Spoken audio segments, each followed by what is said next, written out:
আসসালামু আলাইকুম। দর্শকের কথা অনুষ্ঠানে আপনাদের স্বাগত জানাচ্ছি। প্রিয় দর্শক, আমি গত দুদিন এনসিপি যে একজন নেতা হাসনাত আবদুল্লাহ, উনি সেনাবাহিনীর সেনানিবাসে কারো একজনের সঙ্গে দেখা করে একটা স্ট্যাটাস দিয়েছিলেন, সেটা নিয়ে কথা বলেছিলাম। তারপর সেই স্ট্যাটাসের উপর ভিত্তি করে এনসিপির আরেকজন নেতা সার্জিস আলম, তিনিও কিছু লিলকা কথাবার্তা বলেছেন এবং ওনার অনেক কথা হাসনাত আবদুল্লাহর এগেনস্টে বলেছেন। আবার এ নিয়ে এনসিপির আরও দুইজন নেতা, মানে মোটামুটি উচ্চ পর্যায়ের নেতা আব্দুল হান্নান মাসুদ এবং নাসিরুদ্দিন পাটোয়ারি, তারাও কিছু কথা বলেছেন। এই সব মিলে এখন কিন্তু একটা জটিল অবস্থা তৈরি হয়েছে এবং এসব নিয়ে গত দুদিন আমি একাধিক কন্টেন্ট করেছি। সেই কন্টেন্টগুলোর প্রেক্ষিতে আমি যে সমস্ত কমেন্ট পেয়েছি সেখান থেকে কিছু কমেন্ট আপনাদেরকে পড়ে শোনাচ্ছি এবং কিছু কিছু ক্ষেত্রে আমি আমার মন্তব্য বলছি। আবার কিছু কিছু কমেন্ট কেবল পড়ে যাব, অতগুলি পড়া যাবে না, তাহলে বড় হয়ে যাবে। ওকে, ভূমিকা শেষ, এবার আসেন কমেন্টে আসি। প্রথম যে কমেন্ট আমি পড়ছি সেটা লিখেছেন আবু ইমদাদ। তিনি লিখেছেন, সেনাবাহিনী গত 15 বছর ভুয়া নির্বাচন যে হয়েছিল তারা তখন তো নীরব ছিল। এত হত্যা গুম, তখন সেনাবাহিনীর ভূমিকা কি? আপনি তো আওয়ামী লীগ পুনর্বাসনের কথা বলেন। আমি এখানে কতগুলি কথা বলি, আমি কিন্তু এই কথাটা আমিও বলেছি যে সেনাবাহিনীর ভূমিকা কিন্তু বিভিন্ন সময় বিভিন্ন রকম ছিল। আমি এই প্রসঙ্গটা এবারের প্রসঙ্গ বলতে গিয়ে বলেছিলাম যে এই যে গত কয়েক বছর যে নির্বাচনটা হয়েছিল তখন এই সেনাবাহিনী ছিল, তখন সেনাবাহিনীর ভূমিকা আমি মনে করি জনগণের পক্ষে ছিল না, বরঞ্চ সরকারের পক্ষে ছিল। কিন্তু এবার আমরা দেখলাম যে সেনাবাহিনীর ভূমিকা জনগণের পক্ষে থাকলো, মানে এই জুলাই আন্দোলনে অগাস্টের সময় সেনাবাহিনী কিন্তু জনগণের পক্ষে থাকলো। তো এই যে ঘটনাটা আমি বলেছিলাম যে এর পার্থক্যটা কোথায়, একই সেনাবাহিনী এরকম হলো কেন? এই পার্থক্যটা হয় কমান্ডের কারণে। আগে যারা সেনাপ্রধান ছিলেন তারা একভাবে কমান্ড করেছেন, এখন যিনি সেনাপ্রধান আছেন তিনি আরেকভাবে কমান্ড করেছেন। এই প্রধানের হয়তো ভূমিকাটা জনগণের পক্ষে, যে কারণে আন্দোলনে ওনারা সেনাবাহিনীর ভূমিকা জনগণের পক্ষে ছিল। সিম্পল হিসাব করতে আমি এই কথাটাই বলেছি। আর আপনি তো আওয়ামী লীগ পুনর্বাসনের কথা বলেন, এই কথাটা এভাবে সত্য নয়। পুনর্বাসনটা কখন হয়? যখন সেই দলটা না থাকে। আওয়ামী লীগকে দেশে নিষিদ্ধ কোনো দল এই সরকারকে আওয়ামী লীগকে নিষিদ্ধ করেছে? দেখুন, আমি কিন্তু ছাত্রলীগের পুনর্বাসনের কথা বলছি না, কারণ ছাত্রলীগকে এই সরকার নিষিদ্ধ করেছে। এই নিষিদ্ধ করাটা আমি হয়তো পছন্দ করি না, নাও করতে পারি, অনেকেই পছন্দ করে না, অনেকেই বলে কাজটা ভালো হয়নি বলতে পারি। কিন্তু যতক্ষণ পর্যন্ত আইন অনুযায়ী সেটা নিষিদ্ধ আছে, আমি সেই আইনটাকে অপছন্দ করতে পারি কিন্তু অমান্য করতে পারবো না। এই সরকার যদি আওয়ামী লীগকে নিষিদ্ধ না করে তাহলে আওয়ামী লীগের পুনর্বাসনের কথা উঠবে কেন? আওয়ামী লীগ তো ভেরি মাছ আছে এই দেশে এখনো। আপনি আওয়ামী লীগের নিষিদ্ধ চান, সরকারকে বলুন নিষিদ্ধ করতে, সরকারকে বলুন। যতক্ষণ পর্যন্ত সরকার নিষিদ্ধ না করবে ততক্ষণ পর্যন্ত আপনি এটা বলতে পারবেন না এটা বৈধ দল। এবং আপনার সরকার, যে সরকারকে আপনি ওন করেন, সেই সরকার তো আপনাকে ওন করে না, সেই সরকার তো আপনার কথা শুনে আওয়ামী লীগকে নিষিদ্ধ করছে না। কিন্তু দৌড় যদি কারো থাকে সরকারের আছে, এবং প্রধান উপদেষ্টা বলেছেন তারা আওয়ামী লীগকে নিষিদ্ধ করতে চান না। কই, এটা নিয়ে তো আপনারা কোনো আপত্তি করেন না, আমার কথা নিয়ে আপত্তি কেন? আমি তো বরং ডক্টর ইউনূস যে বলেছেন সেই কথাটা বলছি।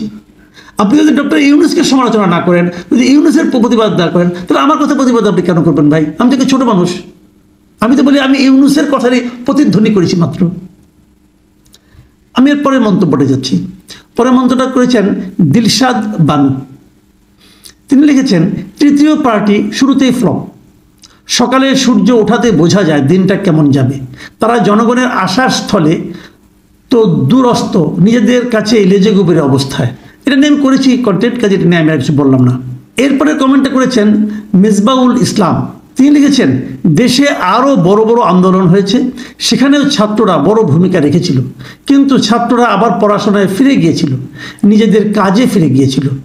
আর এদেরকে সরকারে বসিয়ে অতিরিক্ত হাইলাইট করে তাদেরকে ধ্বংসের দ্বার প্রান্তে নিয়ে যাওয়া হয়েছে। তাদের অনেকেই দুর্নীতির বরপুত্রে পরিণত হয়েছে। তাদের আত্মীয় স্বজনরা আরও এক ধাপ এগিয়ে উপরি নিয়ে অন্যের ফাইল চালাচালিতে বদলিতে ব্যস্ত। এভাবে তারা অল্প বয়সের দুর্বলতায় আক্রান্ত। কেউ পরিণতিটা বুঝতেই পারছে না যে দেশের স্কুল কলেজ বিশ্ববিদ্যালয়ের ছাত্ররা আর পড়াশোনায় মনোযোগী নয়, তারা এইসব দল আন্দোলন করতে থানায় ঘুরতেই পছন্দ করছে। তারা জানে না তাদের ভবিষ্যৎ কতটা অন্ধকার। দেখুন, এই কথাটা কিন্তু অনেক গার্জিয়ান, অনেক অভিভাবকই আমাকেও এই কথাটা বলেছেন। আমি নিজেও কিন্তু এভাবে অনেক জায়গায় বলেছি। জনাব মিসবাহুল ইসলাম, আপনাকে অনেক ধন্যবাদ এমন একটা সুচিন্তিত মতামত দেওয়ার জন্য। এরপরে মন্তব্যটা লিখেছেন মিস্টার রেজওয়ান।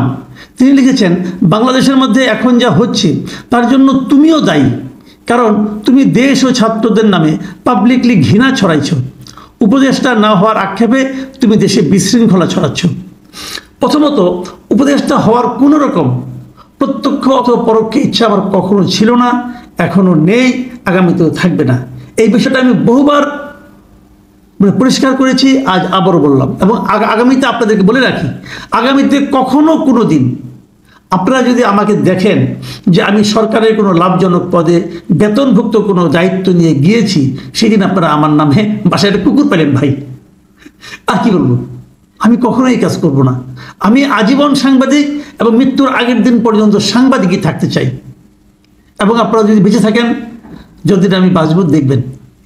আর আগে যেটা বলছেন, আমি কারো নামে পাবলিকলি ঘৃণা ছড়াচ্ছি না। ঘৃণা ছড়ানো আমার কাজ। আজকে যে কন্টেন্ট আমি করেছি সর্বশেষ আপনি দেখলে বুঝবেন, আমি কিন্তু এই দলটা ভালো হোক এটা চাই। এবং ওনাদের মধ্যে যে নিজে যে পরস্পরের বিরুদ্ধে বলছেন, সেটা নিয়ে ভাবুন একবার, কেন তারা পরস্পরের মধ্যে বলছে। আমি যে সেই কথাটাই বলেছি, আপনাদের মধ্যে দলীয় ঐক্যটা আপনারা আগে স্থির করুন। আপনাদের শুরুতে এরকম নিজেরা কাদা ছড়াছড়ি করেন, তাহলে আপনাদের সম্পর্কে এই দেশের মানুষ কি ভাববে? আপনারা একটা নতুন দল, আপনাদের মানুষের মধ্যে কোনো আস্থার কোনো নমুনা দেখাতে পাচ্ছেন না। এটাই আমি বলেছি ভাই।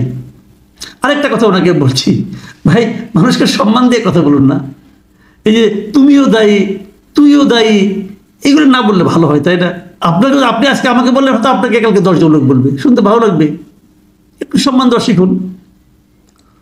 এরপরে যেটা লিখেছে বাবাক, তিনি লিখেছেন, someone should investigate that Masud Kamal কি সামাজিক প্ল্যাটফর্মে আওয়ামী লীগকে নেতৃত্ব দেওয়ার চেষ্টা করছেন? তিনি কি রিফাইন্ড আওয়ামী লীগ প্রতিষ্ঠা করার চেষ্টা করছেন? তিনি কি আওয়ামী লীগের বার্তা পৌঁছে দেওয়ার জন্য যোগাযোগ মাধ্যম হিসেবে কাজ করছেন? 3টা প্রশ্ন করছেন। একটা হলো আমার ব্যাপারে ইনভেস্টিগেট করতে বলেছেন কাউকে। আমি আপনাকেই বলছি ভাই, কাউকে ইনভেস্টিগেট করতে বলছি, আপনি ইনভেস্টিগেট করুন। আপনি বলুন আপনি আমার ব্যাপারে কি জানতে চান, কি ইনভেস্টিগেট করতে চান। আমি একটা ওপেন বুকের মতো। যারা আমাকে চেনেন, এই সাংবাদিক জগতে যারা আমাকে চেনার অনেকেই চেনেন, আপনি প্রেস ক্লাবে যান, যে জিজ্ঞাসা করেন মাসুদ কামাল সম্পর্কে। আমি একটা ওপেন বুক। আমার সম্পর্কে কি জানতে চান বলুন, আমি আপনাকে তথ্য দেব।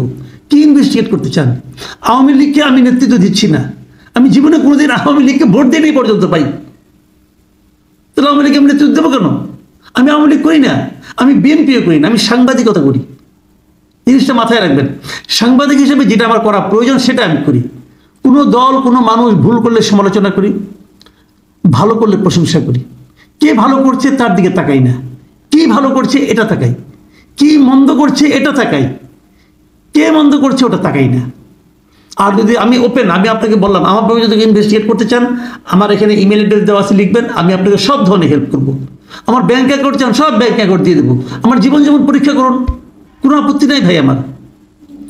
তারপরও কষ্ট করে মন্তব্য লিখেছেন, আপনাকে অনেক ধন্যবাদ।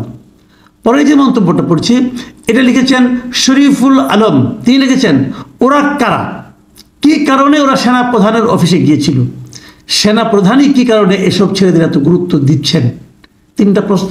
এই 3টা প্রশ্নের কোনো উত্তর আমার কাছে জানা নেই, কাজে এই প্রশ্নগুলো আমরা করলাম, যার কাছে গেল তারা আশা করি উত্তর দেবেন। এরপরে মন্তব্যটা লিখেছেন মোহাম্মদ নবী। তিনি লিখেছেন, মাসুদ কামাল সাহেব, আপনি কি জানেন আওয়ামী লীগের নেতা পরিবর্তন করার ক্ষমতা সেনাবাহিনীকে কে দিয়েছে, বা অন্য কাউকে? আবার পরিশোধিত। আপনি কি আওয়ামী লীগের সমর্থকদের মধ্যে একটা জনমত জরিপ করে দেখবেন?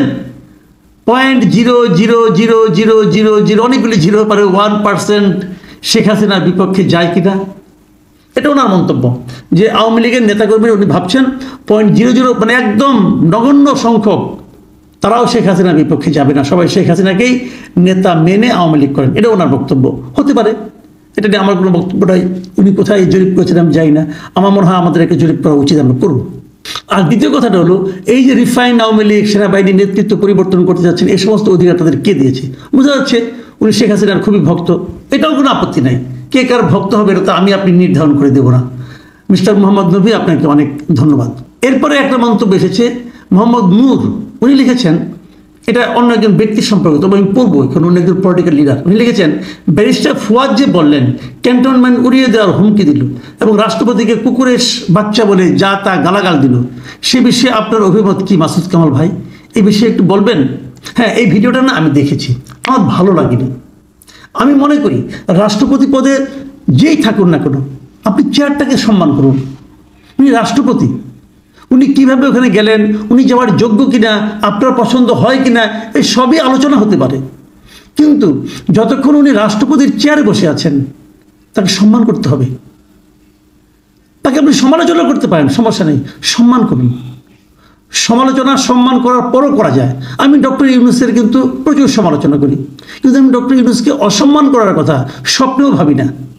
কারণ উনি আমাদের দেশের সরকার প্রধান, ব্যক্তি হিসেবে উনি অনেক বড়, তাকে সম্মান করতে হবে।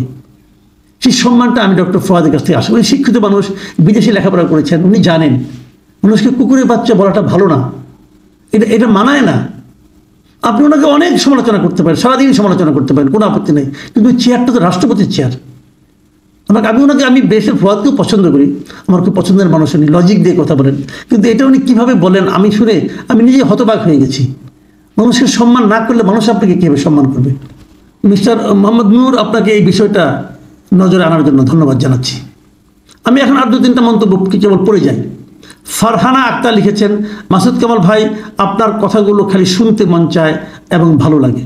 হাবিবুর হাবিব লিখেছেন, আপনার গঠনমূলক আলোচনা 100% সঠিক বলে আমি মনে করি, আপনাকে ধন্যবাদ। আপনাকেও ধন্যবাদ। গোলাম কিবরিয়া লিখেছেন, আপনাকে ধন্যবাদ, অবশেষে 1/11 ইতিবাচক দিক তুলে ধরেছেন। বেচারা মঈনুদ্দিন ফখরুদ্দিন, যারা রক্তপাত বন্ধ করেছিলেন, অবশ্যই তারা সমালোচনার বাইরে নন, কিন্তু আত্মভোলা জাতি এই ঘটনার নেতিবাচক দিকটাই সামনে নিয়ে আসে। এটারও কোনো মন্তব্য আমি করলাম না। যাদের ওই ঘটনাগুলি স্মরণ আছে, আজকে থেকে প্রায় 15-16 বছর আগের কথা, তারা এই গোলাম কিবরিয়া সাহেবের এই মন্তব্যটা আরেকবার নিজের মনে রিওয়াইন্ড করে দেখবেন। প্রিয় দর্শক, আজ এই পর্যন্তই। ভালো থাকবেন আপনারা। আপনারা আরও বেশি বেশি করে মন্তব্য করুন। আমি চাই আমার কোনো বক্তব্যের ব্যাপারে আমি ব্যক্তি মাসুদ কামাল নিয়ে অত চিন্তা করেন না আপনারা। আমি কি বলি সেই বক্তব্য নিয়ে সমালোচনা করুন, বক্তব্য নিয়ে আলোচনা করুন। প্রিয় দর্শক, এখন এই পর্যন্তই। আল্লাহ হাফেজ।